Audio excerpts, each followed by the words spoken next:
Boa noite a todos. Boa noite. Nós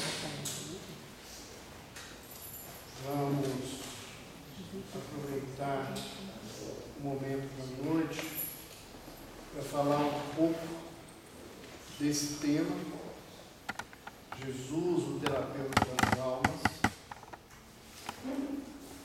e continuando de alguma forma a perspectiva da tarde, a gente vai pensar, né?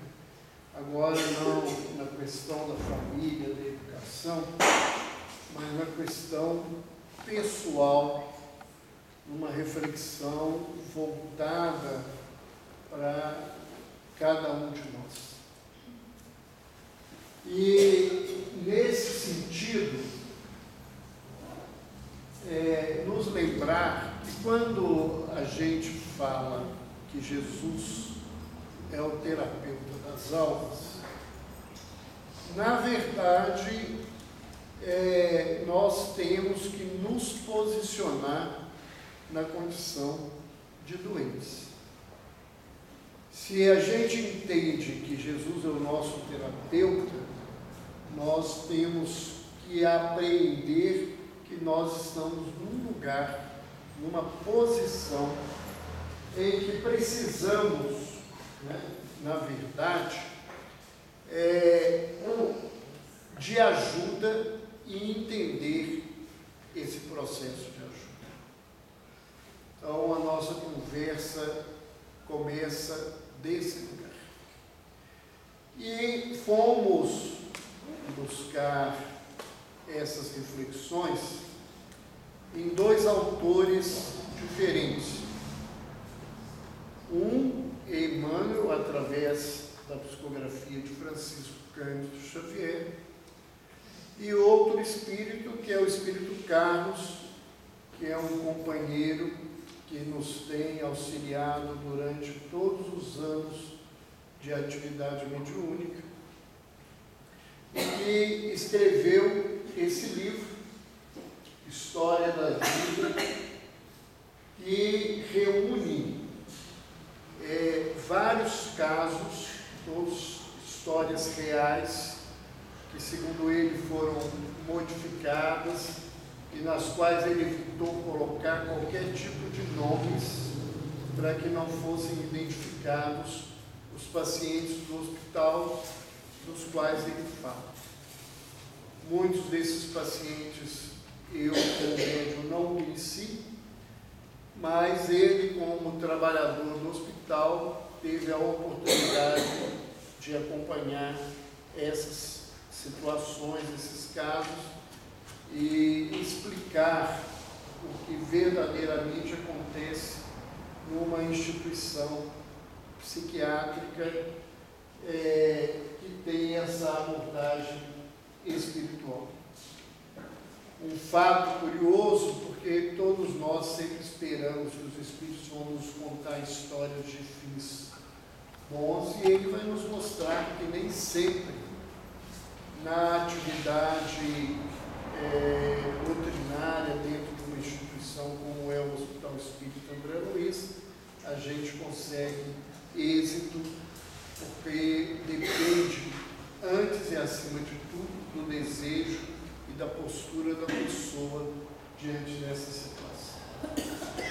Então vamos lá começar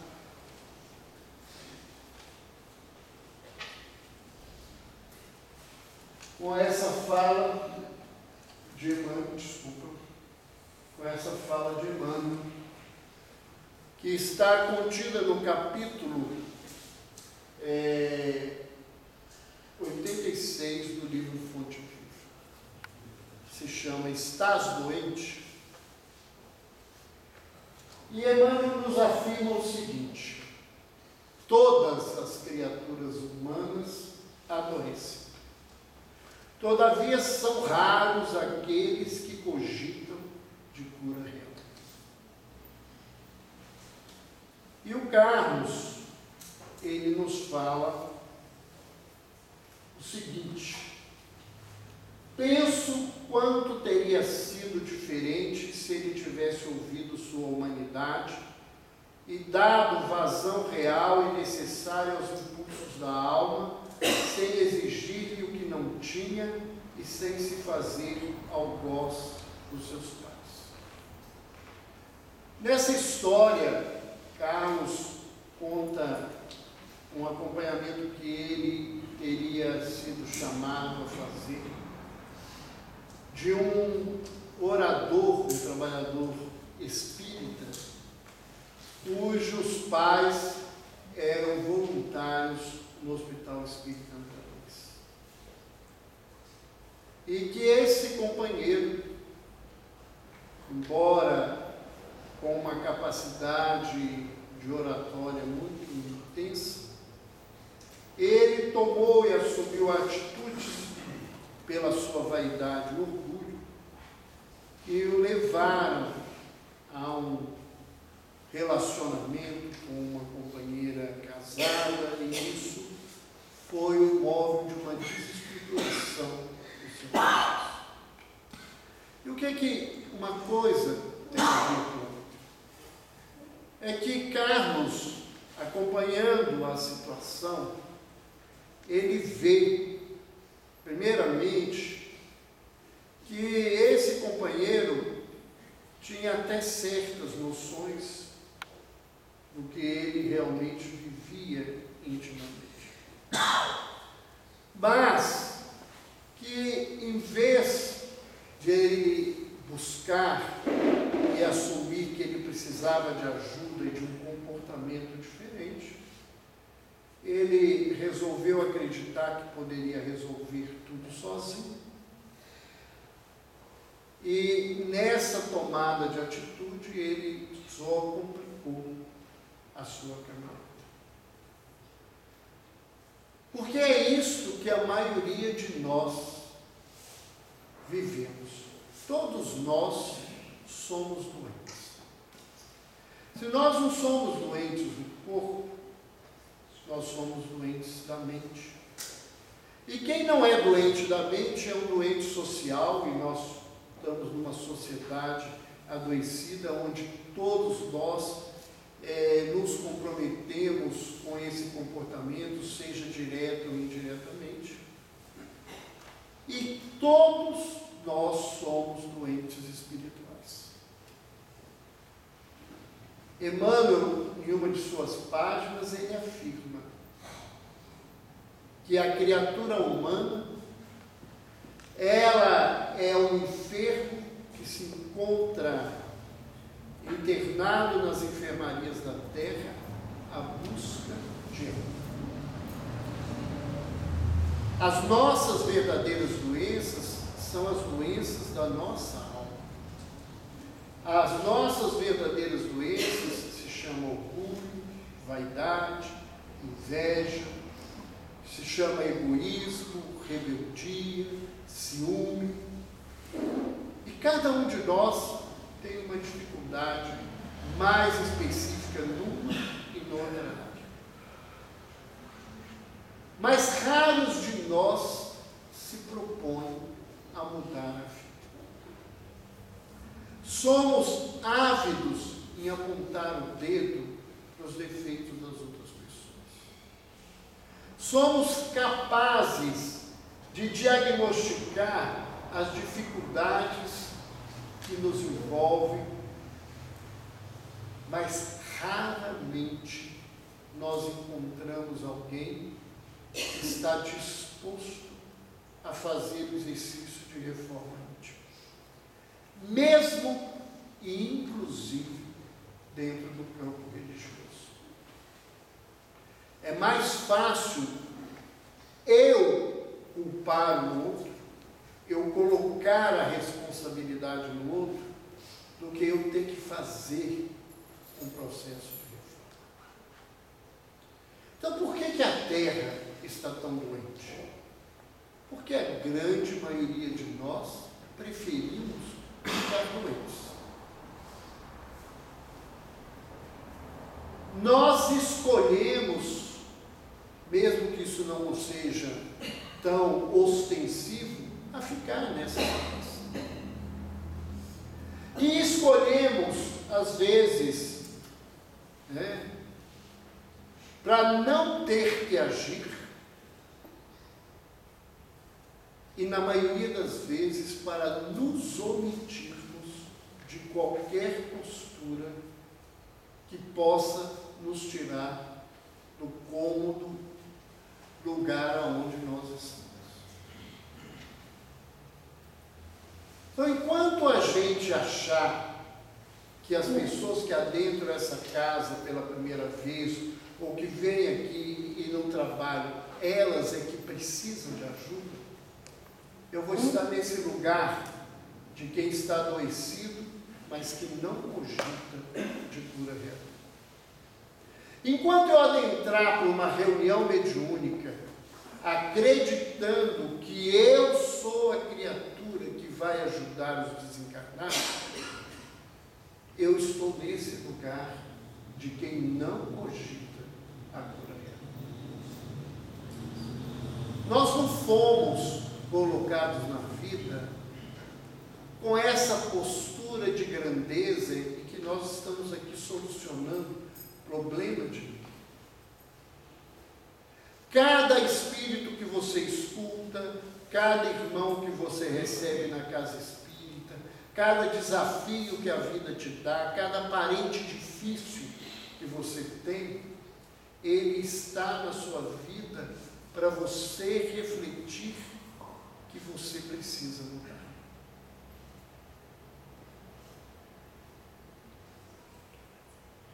E isto é um enorme desafio nessa nossa vida. Emmanuel continua nos dizendo o seguinte: se te encontras enfermo, não acredites que a ação medicamentosa através da boca ou dos poros te possa restaurar integralmente.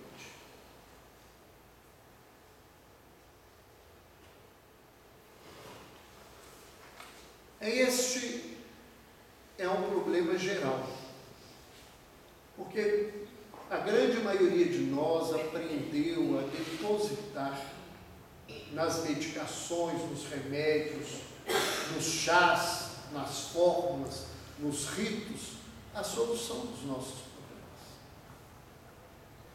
Carlos, comentando sobre isso, falando dos pacientes psiquiátricos, ele diz que esses pacientes, quando eles recebem alta, se eles continuam a terapêutica após a alta, esta se restringe ao uso de medicamentos, dos quais os preferidos são os sedativos, de modo que eles possam manter certo grau de alinhamento emocional e social, evitando o contato com a realidade pessoal.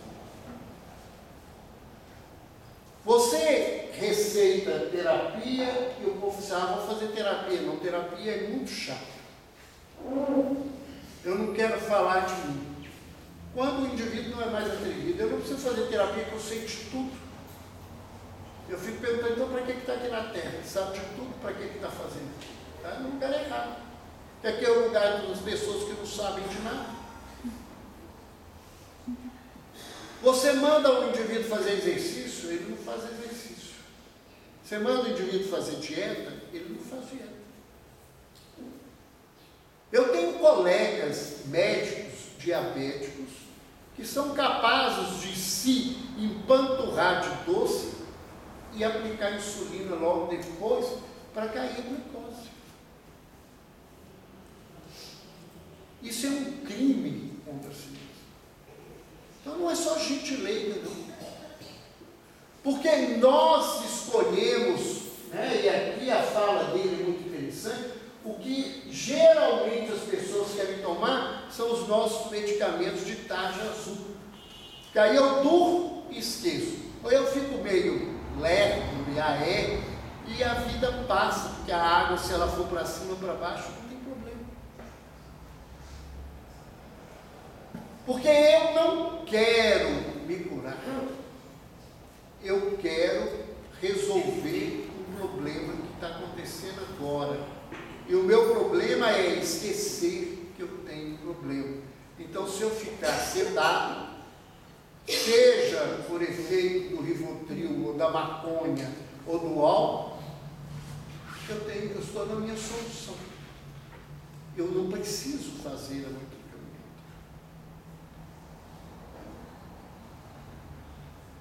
Então, a gente acreditar que a nossa cura está numa medicação, num comprimido, num chazinho, no tomar um passe, no tomar uma água frutificada, eu estou me enganando. Todas essas terapêuticas, elas ajudam, mas elas não são terapêuticas de profundidade. A única coisa que cura a criatura, já que nós somos espíritos, e quem estava aí à tarde ouviu a gente dizendo com clareza o que é um espírito, a única terapêutica que cura o espírito é a terapêutica de profundidade do Evangelho baseado na lei de amor. É a reforma íntima. E a gente vai ver que as pessoas, elas, quando a gente tenta mostrar isso, elas não querem ouvir isso. Elas não querem isso. Quando você fala com alguém na casa espírita, que a responsabilidade da sua cura e da sua melhora é sua, o indivíduo vai embora. Tem lugar melhor do que aqui, ó. Se eu pagar um dinheirinho, der alguma coisa, Deus e alguém vai resolver meu problema, eu não vou precisar fazer nada de força. Por que aonde se promete o milagre, vive lotado? Porque nós queremos, são milagres. Eu quero um remédio para tirar a dor do estômago e a azia, mas eu não quero mudar a minha dieta para não ter dor de estômago e azia.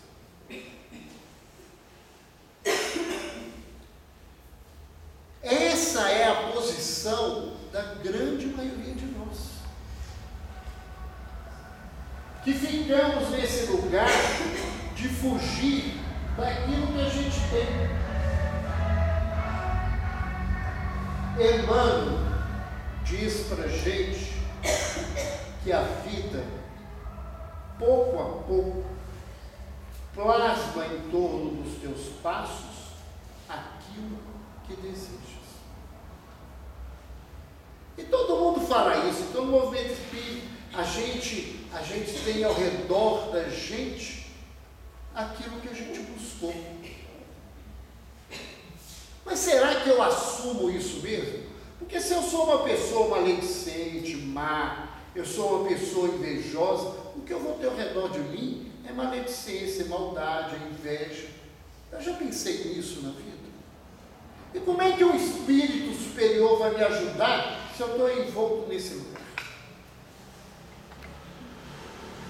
Se o que eu faço o dia inteiro é apontar o dedo para o outro e não olhar. Cada um de nós tem hoje, nesse momento, nesse exato momento da vida, a vida que precisa. Você tem o pai e a mãe que precisam, você tem o marido e a mulher que precisa, os filhos que você precisa, os amigos que você precisa, o governo que você precisa. Nós não temos nada a mais do que nós precisamos. E alguém pode dizer, não acredito que eu preciso de tanta porcaria. Precisa. Porque é o que você escolhe. É onde que você está.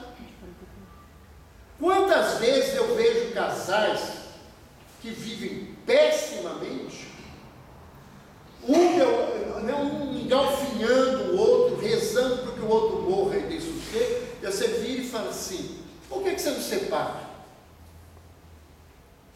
E um diz assim, eu separar, eu vou ter que dividir tudo que eu tenho, de jeito nenhum. Mas será que não é melhor você ter a metade que tem e ter paz, do que viver com alguém, fingindo que você tem tudo, porque quem não tem paz não tem nada na vida. Ou o outro que diz o seguinte: não, ele comeu a carne e agora ele tem que roer os ossos. Que vantagem tem de roer osso na vida? Eu não quero roer osso. E quem quer viver esse negócio, isso é vingança, isso não é amor. Ficar junto, desejando mal para o outro todo dia, isso é obsessão. Para que isso? Para que viver essa relação? Mas é muito mais cômodo eu não dividir as coisas, eu fingir que está tudo muito bem, eu fingir que as coisas vão caminhando, e aí o que é que eu tenho? Um inferno dentro de casa, e as coisas vão aumentando, porque eu escolhi esse lugar. Eu deixei o filho abandonado com o empregado, eu deixei o filho abandonado com a televisão, eu deixei o filho abandonado com a internet, e hoje eu acho ruim porque meu filho é viciado no álcool, na droga, nisso, naquilo outro. Eu deixei, fui eu que escolhi. Fui eu que escolhi isso. Ah, mas eu tinha que trabalhar. Então, você tinha que trabalhar ou tinha que educar o filho? Qual que era o mais importante? Não dava para fazer as duas coisas? Dava, tanta gente faz isso. Mas é muito mais cômodo eu deixar para o outro do que eu tenho que fazer. Eu falava hoje à tarde, educar filho é muito chato, muito difícil. Exige renúncia, persistência, dá limite, que a gente não quer. É mais fácil que causou. Então nós vamos vendo que cada um de nós tem na vida aquilo que a gente deseja. O Carlos, no livro, ele coloca isso aqui. Ao espírito, a partir da aquisição da razão, vontade do livre-arbítrio, cabe a escolha dos caminhos. Somos nós que escolhemos os nossos caminhos. Ficamos colocando a culpa em Deus. Deus fez uma lei. Essa lei é eterna, ela existe de toda a criação. E nessa lei tem um lugar que diz assim: o que a gente planta, a gente colhe. Quem planta abacaxi, colhe abacaxi. Quem planta jiló, colhe jiló. E quem planta veneno, colhe veneno. Não tem jeito de mudar essa lei na vida. E muitos de nós estamos numa vida ruim porque a gente faz todo dia a mesma coisa. Eu falo muito isso com meus pacientes. Como é que você entra todo dia no sacolão e compra abacaxi e quer tomar suco de laranja? Não existe isso. Eu todo dia vou ter só suco de abacaxi, é o que eu faço. Então, se eu não mudo a vida não muda. Então, se eu continuo miserável, a vida vai ser uma miséria. Se eu continuo irascível, a vida vai ser um duelo. Se eu continuo invejoso, a vida vai ser um sofrimento. Não tem outro jeito. Sou eu que tenho que mudar a minha vida. Sou eu que tenho que pensar por que eu tenho isso e aquilo todos os dias do mesmo jeito. Por que o meu patrão é desse jeito? É porque eu fico. Por que você não sai de lá? Ah, mas eu não posso perder o emprego lá. Mas você é tão ruim, por que você não sai de lá? É porque ali você tem o melhor para a sua vida. Alguém para ser responsável pela sua tristeza, pelo seu sofrimento, pela sua desgraça. Aí você não precisa fazer nada, eu sou infeliz porque o meu patrão é a pessoa pior que existe no mundo. Então, o problema não sou eu, o problema é o meu patrão.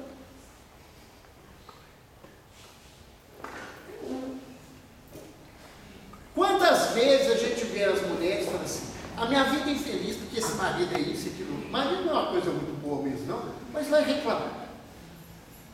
Eles morrem e a vida continua a mesma porcaria. Você, mas não era um infeliz? Ele não foi embora, por que a vida está ruim? É porque eu escolhi essa vida. E fico desculpando em alguém nessa minha caminhada. Então cada um de nós está no lugar que quer. Nós temos um governo corrupto, nós temos um governo complicado, porque nós todos somos corruptos. Nós vendemos nosso voto. A gente vota porque gosta da carinha do fulano, porque é bonito, porque vai me dar o emprego, vai pagar a escola do meu filho, vai arrumar a rua da minha casa. Isso é se vender. Eu não estou preocupado com os outros, não estou preocupado com outra situação. Nós temos isso tudo porque nós escolhemos. Somos nós que fazemos da vida esse lugar. A terra está no lugar que está, porque há milênios o homem construiu esse espaço de lugar. Outro dia alguém me perguntou assim, como é que o senhor explica tanta maldade do Estado Islâmico? Eu falei, onde tem tanta maldade do Estado Islâmico? Eles resolveram brigar com os cristãos. O que nós fizemos enquanto cristãos, na Idade Média, até no Renascentismo contra eles, todo mundo esqueceu, eles eram mortos do mesmo jeito, eram saqueados do mesmo jeito. Os cristãos entravam na terra deles, estupravam as mulheres, as crianças, matavam eles, os velhos, do mesmo jeito. Plantou, tem que colher, para você ver que isso é bom. Pimenta é boa só no olho do outro, no seu olho não é bom.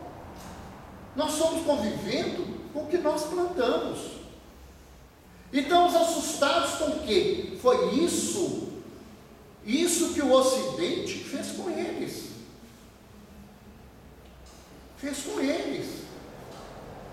Somos nós que escolhemos os nossos caminhos. Nós temos que pensar que o nosso adoecimento, o nosso lugar onde nós vivemos é nossa escolha. E aí, Emmanuel nos pergunta, de que vale a medicação exterior se prossegues triste, acabrunhado ou insubmisso? O que adianta tomar remédio se você não muda por dentro? Mas eu não quero mudar, eu quero que o remédio me mude. Que o remédio me faça parar de comer se eu como demais, parar de beber se eu bebo demais, parar com isso, aquilo outro, mas eu não quero fazer esforço. O que adianta você vir à casa espírita, tomar passe e chegar em casa, bravejar na cabeça dos outros e encher a paciência de todo mundo dentro de casa? O que adianta eu vir cá falar das coisas que eu estou falando se eu não tento mudar a minha vida? É fácil? Não é fácil, não. Mas eu tenho brigado com isso todos os dias. E a vida me deu um monte de remédio. Porque o remédio que eu tenho chama a dor alheia que chega todas as horas na minha vida. E eu fico vendo as dores das pessoas e tenho que repensar a minha vida. De vez em quando eu fico bravo e reclamo dos filhos, aí chega na mesma idade de um deles, com um sofrimento tão grande, eu fico pensando, e eu esqueço de valorizar tanta coisa que eu tenho. Eu fico imaginando a dor daqueles pais, se eu estivesse no lugar deles, como seria, e eu tento ajudar. Mas eu já entendi que a única coisa que eu posso fazer é tentar abrir a cabeça das pessoas. Porque se aquele pai, aquela mãe, não tentar entender por que ele tem aquele filho, e se aquele filho não entender o chamado daquela dor, não vai mudar nada. Vai continuar no mesmo lugar, da mesma maneira. E aí eu vou fingindo, né? Eu vou fazendo com que as coisas pareçam que elas estão bem. Carlos diz que enquanto os homens se mantiverem presos às suas dificuldades, as marcas infelizes serão mantidas à espera de transformação. Não vai mudar, gente. Se eu não fizer um esforço de mudança, e é mudança interna, não é a quantidade de reunião que eu faço, não é a quantidade de livro que eu leio, não é a quantidade de passe que eu dou, não é essas coisas. É a minha mudança, a minha transformação.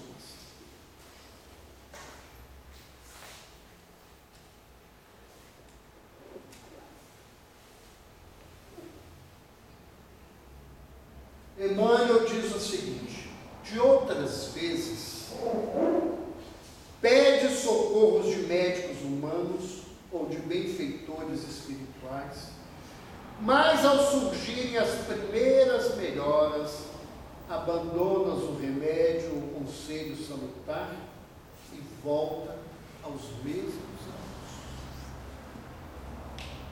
Quem nunca viu isso aqui? O indivíduo vai e pede o remédio. Parou a dor, parou o remédio. Não procura um médico, não procura saber se pode, desiste. Quando adoecer de novo, ele ainda vai falar que aquele médico era ruim, que o remédio dele não resolveu nada. Quanta gente vem para a casa espírita assim, massacrada pela dor. Aí começa o trabalho espiritual, se afasta dos obsessores, melhora o trabalho do passe. Quando melhora, sono, não aparece mais.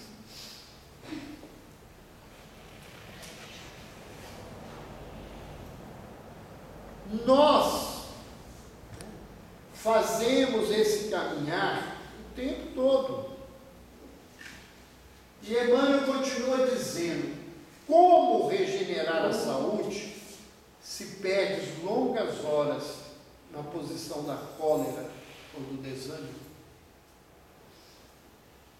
Isso antigamente, essa fala aqui, poderia parecer só uma fala moral.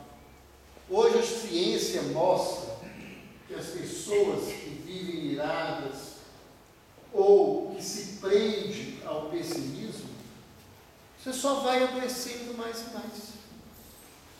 Você vai piorando o seu quadro. A nossa onda mental é responsável pelo nosso adoecimento, a nossa saúde. Há trabalhos que mostram que o indivíduo carrega um câncer, às vezes, 1, 2 anos, sem nenhuma manifestação. De repente, na vida, ele tem uma mágoa, uma raiva, ele cresce um sentimento, daqui a pouco, aquele câncer que estava escondido, explode. Aparece na vida, movido pelas energias do seu sentimento. A gente passa por esse lugar.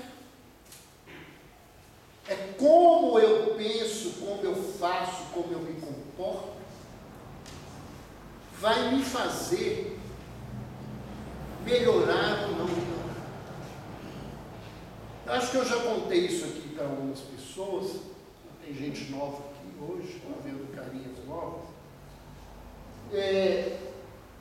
Eu, em 2006, eu fui submetido a uma cirurgia para extrair um tumor e tive que me submeter a um tratamento de iodoterapia, que é como uma radioterapia, mas específica para o tipo de tumor que eu estava vivendo.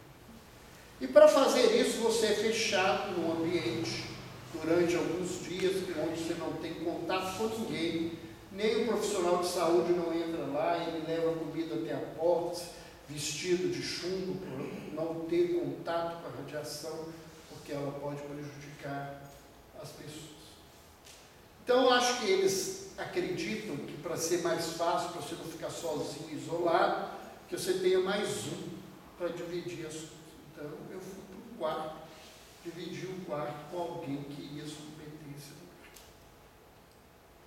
E até por uma orientação espiritual e pelas reflexões que tem, eu fui para lá para refletir por que Deus queria que eu ficasse quietinho, eu que tenho um monte de coisa para fazer e que fico inventando mais coisas para fazer na vida. Não, eu levei coisas para ler, coisas para fazer, além das balas e dos chicletes, que eu tinha que chupar bala e chiclete o tempo todo que tivesse acordado, para não destruir as glândulas salivares, por causa da iodoterapia. E o cara que entrou comigo era um desses que são grandes administradores de empresa, né? Ele trabalhava numa multinacional, e ele já entrou lá com o celular, graças a Deus eu não tenho, e ele com aquele celular, ele já entrou discutindo antes de tomar o remédio, porque tinha uma carga para chegar no Rio de Janeiro que não tinha chegado, e ele brigando com o secretário, com isso, com aquilo. Aí ele tomou o remédio, não prestou atenção no remédio que ele tinha tomado, e pediram que ele tomasse o remédio, qualquer coisa, e ele começou a xingar. O remédio pode provocar um monte de situações. Jogo, roubo, mal-estar. Eu não tive nada. Ele teve tudo isso. Ele estava mais preocupado. Ele resolveu ligar a televisão.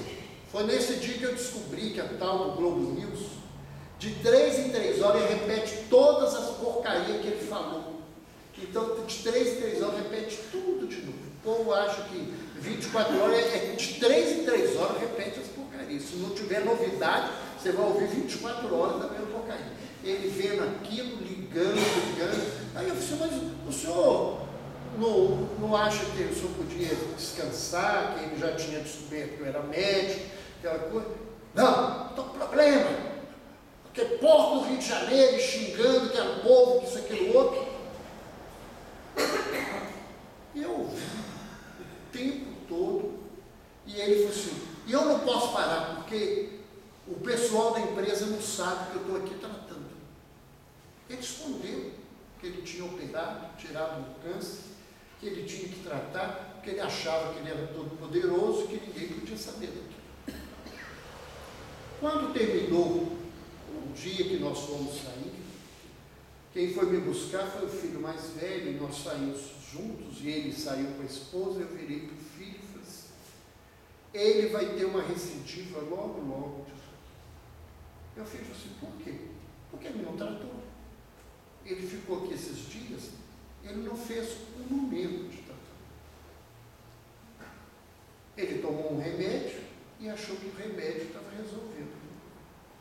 Por aquelas coincidências da vida, um ano depois, e a gente ainda teve que submeter um tratamento que a gente se encontrou, aquela coisa, a gente ficou conhecendo a esposa, e eu e Joana no shopping encontramos com ela, e eu pergunto, como é que está o marido? Ah, ele está fazendo um tratamento de novo, que descobriram que ele estava com metástase. Por quê? Porque se eu me mantenho numa vibração desse jeito, eu não melhoro de jeito nenhum, gente. Não existe forma de se mudar se você não faz o movimento. Então, a nossa vibração, o lugar aonde nós nos colocamos, ele nos faz pensar nisso. Carlos diz, né, diante de uma pessoa, uma mulher com um comportamento e uma complicação muito grande que desencarna no final no processo de suicídio, ele diz, rebelde, inconsequente nos seus atos e revoltada com toda a sua miséria, cada vez mais odiava a possibilidade de um Deus, porque não se acreditava merecedora de tanto sofrimento. Então, tudo que a vida deu para ela aprender humildade, simplicidade, transformação, renovação, ela dispensou. E cada vez que a vida fazia ela pensar nisso, ela odiava cada vez mais Deus, que ela não queria acreditar nessa possibilidade na vida. Então nós precisamos pensar nesse caminho do nosso adoecimento, no que nós vamos fazer. E Emmanuel diz que a indignação diária, a propósito de tudo, de todos e de nós mesmos, é um hábito pernicioso de consequências imprevisíveis. Reclamar o dia inteiro de tudo na vida vai nos levar a situações que a gente ainda não sabe quais são.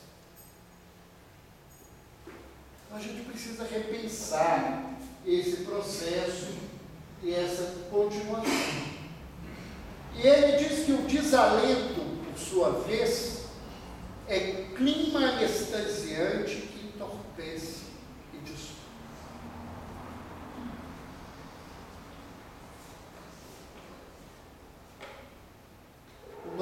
adoecimento, ele se constrói nesse mundo.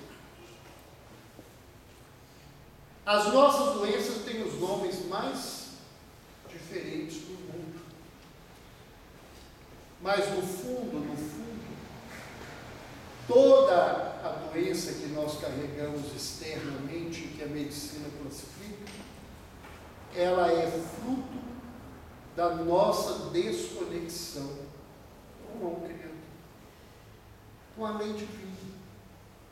Então, quando eu me agito, agrito, eu provoco um problema. Quando eu também paro, desanimo e não faço nada, eu também estou complicando a minha caminhada.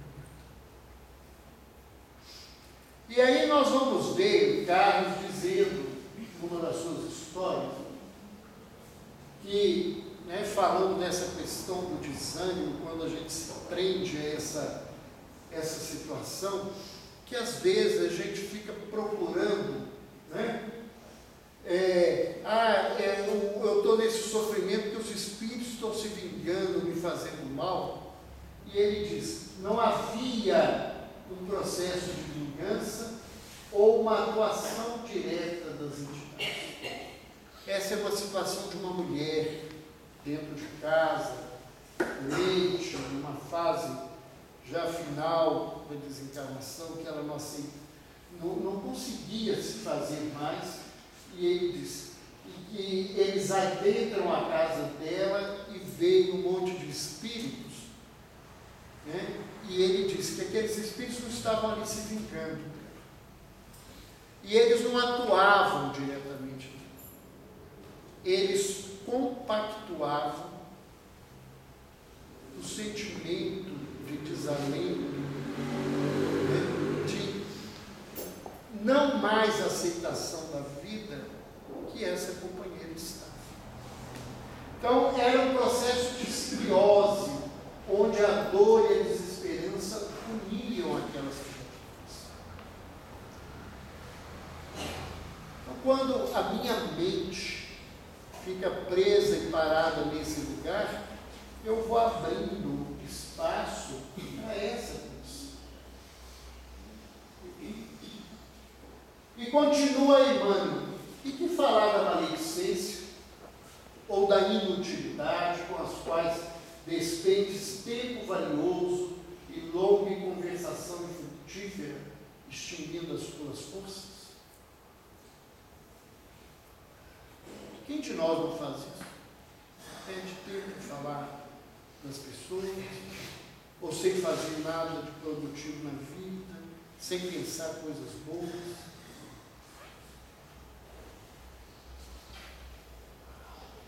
E ele continua nos dizendo, por mais se apressem socorristas da terra e do plano espiritual em teu favor, devoras as próprias energias, vítima imprevidente do suicídio. Então, quantos de nós não somos nós mesmos que destruímos as nossas energias? Quanta gente está aí em crise, em quadro metabólico complicado, porque não se disciplinou no que come, como se alimenta, numa atividade física. Quantas pessoas estão doentes de problemas articulares porque não respeitaram os limites do corpo? Então, nós devoramos as nossas energias na raiva, na mágoa, na irascibilidade, na reclamação, no desânimo. E isso vai adoecendo o meu corpo e o meu espírito. O Carlos, comentando sobre isso, ele diz, chegou a uma condição difícil para si mesmo. E ele fala sobre essa criatura. Ele não foi uma criatura má. Mas o sofrimento que ele causava aos seus era moral, porque as pessoas sofriam por vê-lo se fazendo sofrer. Entretanto, ele era um suicida indireto e deveria reaprender a caminhar. Porque às vezes o indivíduo não é mau, né, de fazer maldade, mas o comportamento dele não acrescenta nada de bom na vida. E à medida que a gente não acrescenta as coisas boas, a gente vive uma situação de mal. Os Espíritos nos afirmam no livro dos Espíritos que o mal é a ausência do bem. Então, quando eu deixo de fazer o bem, eu vivo essa condição do mal. E eu vou ter que reaprender. Emmanuel nos diz: se estás doente, meu amigo, acima de qualquer medicação, aprende a orar e a entender, a auxiliar e a preparar o coração para a grande mudança. Aí a gente começa com um lugar complicado. Quem é que está querendo preparar o coração para a grande mudança? A gente não quer. A gente acha que a gente é eterno. Tem gente que fala assim: conversa nesse assunto não, esse negócio de morte é muito ruim. A única certeza que todos nós temos aqui é que nós vamos morrer. E a gente deixa de cuidar, de se preparar para morrer. Tem gente que nem admite de se falar essas coisas. Então nós precisamos nos preparar, porque nós não sabemos que hora que nós vamos fazer a grande mudança. E o que nos espera no lado de Deus. Então, se eu não fizer esse esforço, eu não fizer um trabalho de transformação, eu não vou me preparar o coração para a mudança que vem através da desencarnação. E aí o Carlos vai nos contar uma história muito interessante. Ele diz assim: olhou em direção à avó, sorriu, fechou os olhos, a irmã terna recolheu aquele espírito, a comoção envolveu os filhos que acreditavam que o pai havia enlouquecido. Ele, porém, dormia tranquilo por ter tirado algum peso da sua vida. E eu vou contar essa história que eu acho muito interessante. Com todo o cuidado da questão ética. Esse caso, talvez seja um dos poucos casos que eu identifiquei nessa história. Essa pessoa que desencarnou, nós a conhecemos porque a esposa dele havia se internado no hospital num quadro grave de depressão, com risco de autoextermínio. E ela se tratou, teve alguma melhora, mas a idade, eles já eram idosos, avós, já estava mais difícil. E se descobriu o que se achava que era simplesmente um processo de depressão, era o início de uma demência de Alzheimer. A partir do momento que esse quadro foi diagnosticado para esse homem, ele começou a murchar. E é muito interessante que no casamento ela parecia a figura que não tinha valor.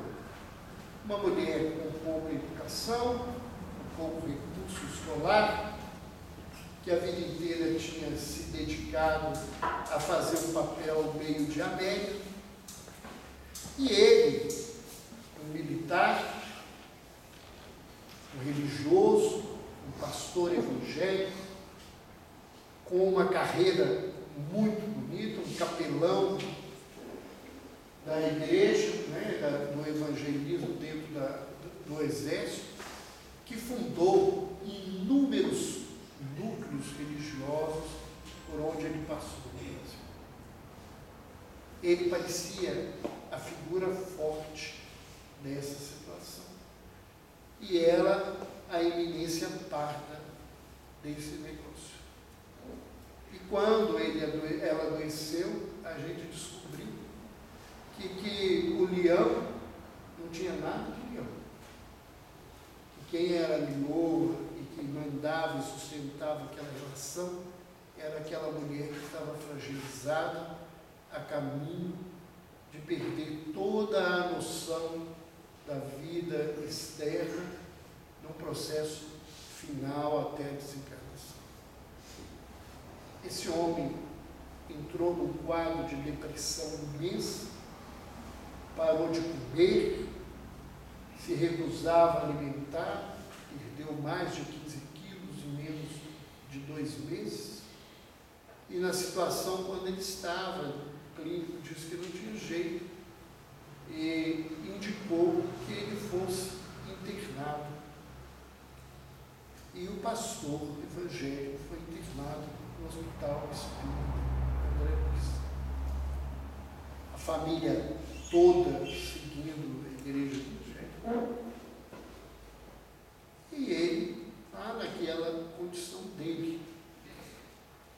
E um dia, conversando, eu, vendo que ele só estava pior e ele com muita dificuldade de lidar com as coisas, perguntei a ele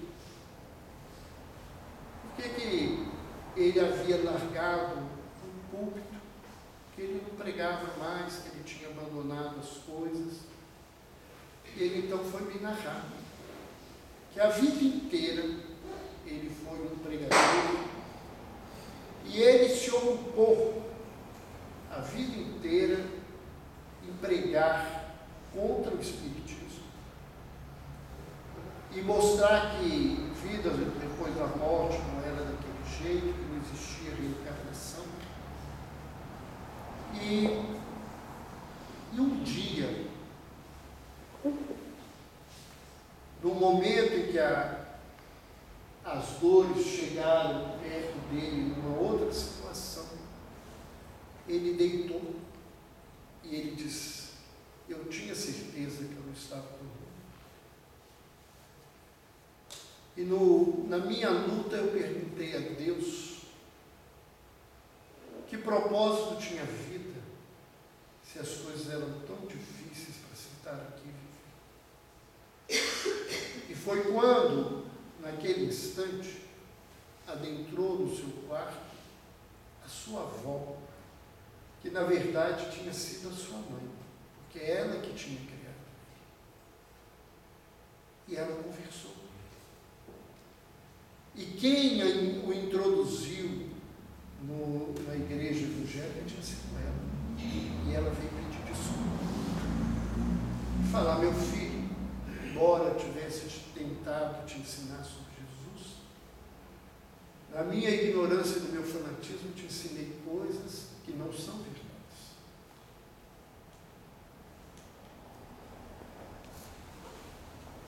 E ela fala com ele da realidade da vida e da pluralidade da vida. E a partir desse dia, esse homem, refletindo no que ele tinha vivido intensamente naquela noite, ele disse que ele só tinha 2 formas de agir.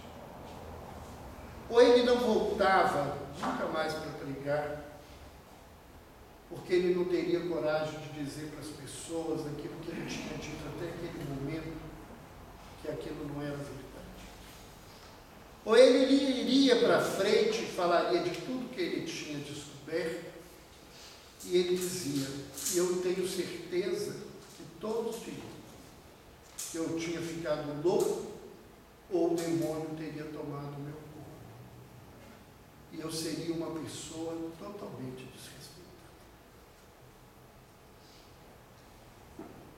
E no final da conversa, ele muito alquebrado, e ele ainda nos disse, que ele tinha aprendido naquele tempo que a esposa teve internada, naquele tempo que ele estava internado no hospital, o quanto que o Espiritismo poderia fazer bem para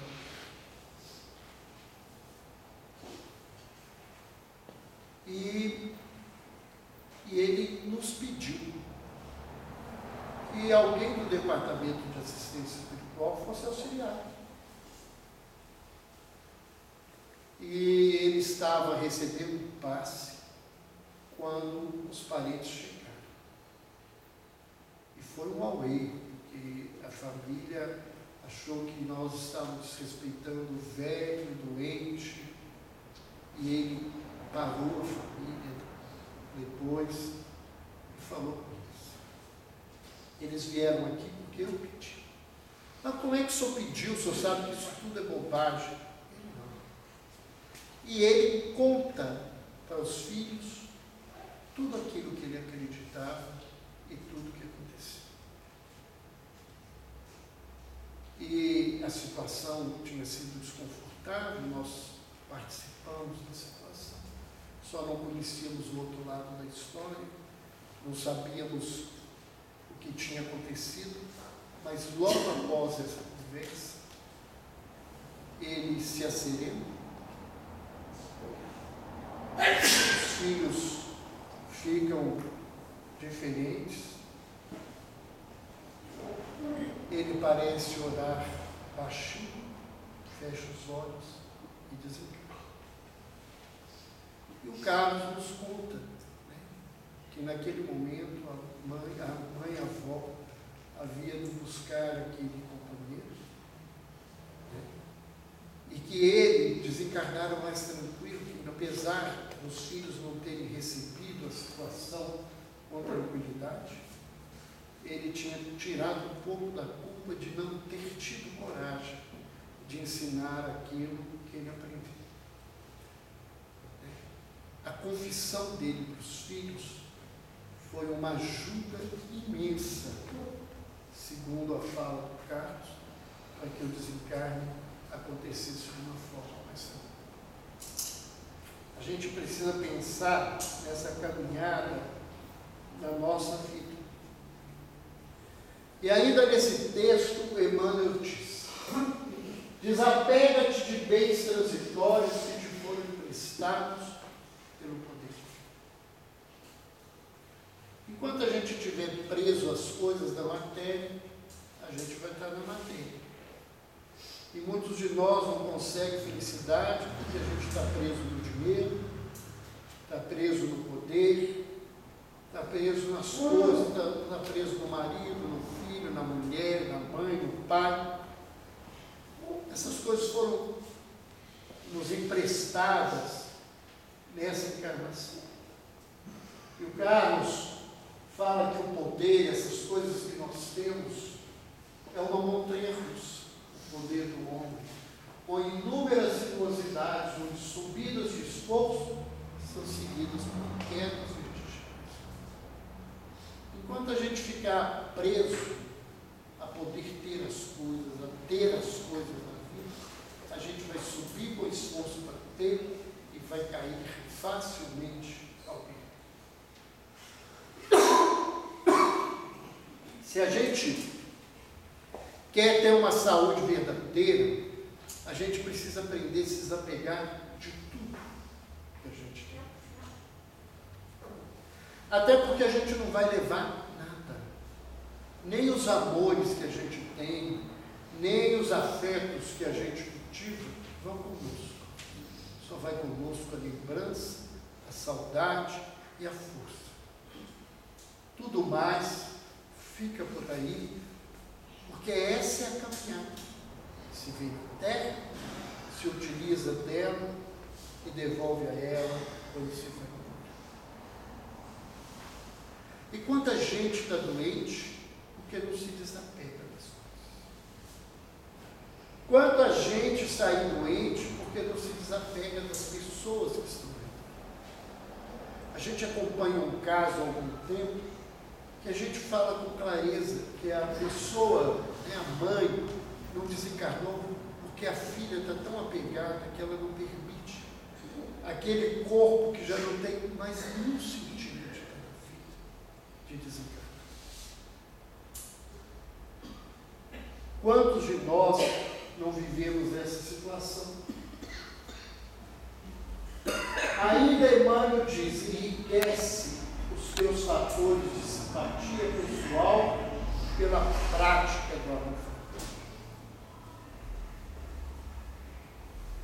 E a ciência prova hoje que as pessoas que têm relacionamentos felizes, elas adoecem menos, elas se curam com mais facilidade e elas têm uma sobrevida maior do que as outras pessoas. E os trabalhos científicos mostram que as pessoas que praticam o bem, simplesmente pelo desejo do bem, elas mudam as ondas cerebrais e mudam a condição do corpo, melhorando a imunidade, a resistência, o funcionamento. Isso não é uma balela religiosa. Cada dia mais nós temos trabalhos que comprovam essa situação. E aí vemos o Carlos dizendo, né? Ele mesmo contando, né, sobre ele, quando ele foi chamado para trabalhar no hospital, ele diz: considerado o trabalho edificante, único remédio para o crescimento espiritual, já que suas bases se fazem no amor, busquei o local onde deveria realizar. Ele contando, né, nas primeiras páginas do livro, como é que ele chegou ao Hospital André Luiz, desencarnado, para trabalhar e fazer parte dessa equipe que atende ao hospital. A gente, né, vê, quando escutamos vários espíritos, não só Carlos e, né, André Luiz nos mostra isso muito claramente na série André Luiz, quando esses trabalhadores recebem de ajuda e acrescentam recursos para suas vidas a partir do momento que se dispõem a fazer esse trabalho de ajuda e de bem. Emmanuel ainda nos diz: busca a intimidade com a sabedoria pelo estudo e meditação. Uma outra receita importante: estudar e meditar. Refletir: para que eu estou ouvindo tudo isso aqui hoje? E nós vamos ver ele ainda dizendo: não manches teu caminho.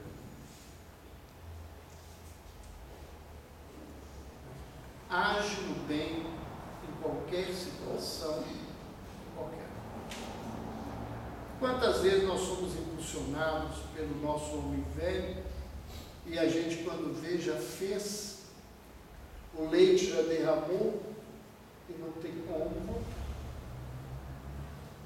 Então a gente precisa pensar nesse processo, nessa caminhada dentro da nossa vida.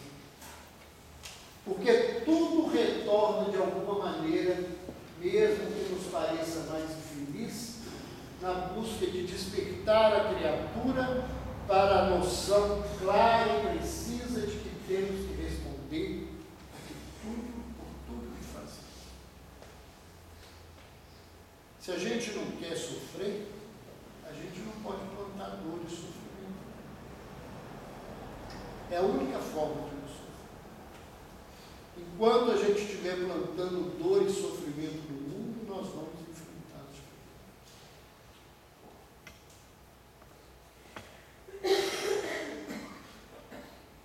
Serve sempre. E nós somos especialistas em ser servidos.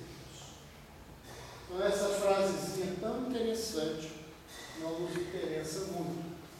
E Emmanuel diz: guarda a lealdade ao ideal superior que te ilumina com coisa.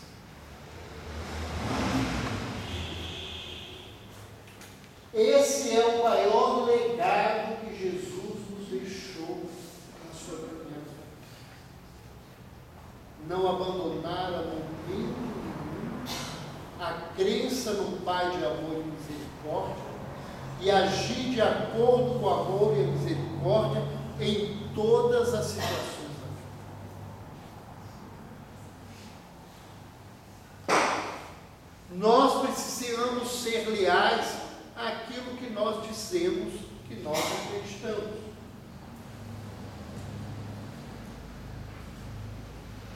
E o Carlos diz o seguinte: sentia-se pequeno para a tarefa, mas consciente do seu trabalho, agradeceu a Jesus e a equipe que o trataram até então e buscou se preparar, contando a história de um espírito que foi tratado no Hospital Espírita André Luiz, de um quadro de esquizofrenia associado a abuso de álcool. E esse espírito hoje é um trabalhador do hospital. Ele oferece um trabalho de orientação sobre os pacientes que estão internados. Ele é um dos que dá orientações sobre esses pacientes. E ele o faz através da psicografia. Ele escreve todas as histórias dos pacientes, todas as informações e orientações em forma de poesia. Ele assina os textos que ele escreve como um ex-paciente, a forma como ele se apresenta. Foi ele que fez a apresentação do livro, a pedido do Carlos, e ele faz a apresentação de versos. E um dia que essa história passou na mão de um companheiro para revisar o livro, esse companheiro identificou esse paciente. Ele descobriu que esse paciente tinha sido um paciente dele. E quando isso aconteceu, o presidente da associação, que é o coordenador da AME, falou assim: então nós vamos pegar a história dele, colocar e mostrar o quanto que é importante, porque um espírito que foi doente, que mudou a vida e faz as coisas, e ele queria que se revelasse todas as coisas. E numa reunião de segunda-feira, onde esse companheiro e o Andrei, que é o presidente da associação, que foi todo eufórico com a coisa, se encontravam, no final da reunião, o ex-paciente mandou um versículo, simplesmente um versículo, para o médico dele dizer: sei que me identificaste quando leste a minha história, mas peço que me guardes no coração, como eu o tenho na memória. Aí desistiram, descobriram que não era o melhor, e o Carlos disse que seria um problema, porque vários parentes estão encarnados, e isso poderia ser um complicador diante da psicografia e do trabalho que ele realiza. E não são espíritas, não tem nenhuma vinculação com o espiritismo. E Emmanuel encerra o texto dele dizendo: e permanece convicto de que, se cultivas a oração da fé viva em todos os seus passos, aqui ou além, o Senhor te levantará.